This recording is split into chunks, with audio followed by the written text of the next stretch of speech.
Ljudi, to Karlovačko, kako bi Martin rekao.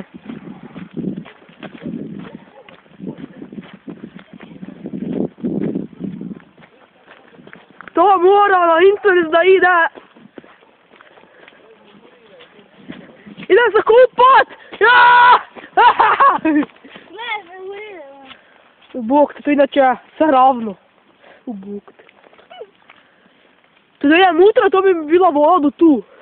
Pa kaj pak? Kako venje znutra, sve se zmila?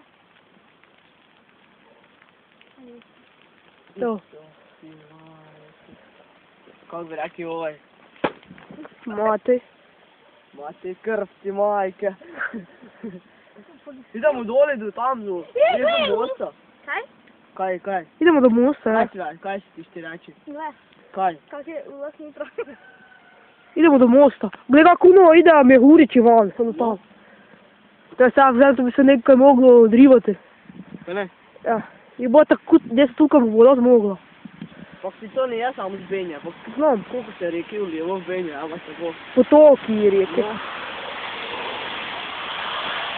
O, ja ću prek toga preskočimo, tam nogomet igramo. No, Treba da ja malo drži samo. Gle ovo. da on merit.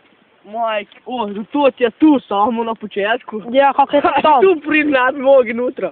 Tu bi me do grla bilo. A benji, da biši. Tja, ja. Idemo novi drive, a?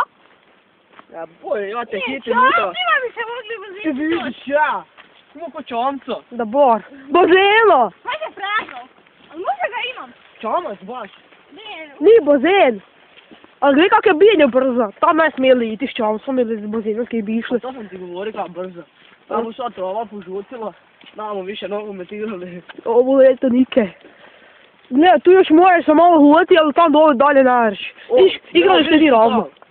Tam bi ti bila do kolena voda. Ja, to je bilo dobro nogomet igrati. Vaterpolo. Kaj je nogomet, kako je vaterpolo? Nariš plivati tu. Ono, sam po poljima vaterpolo.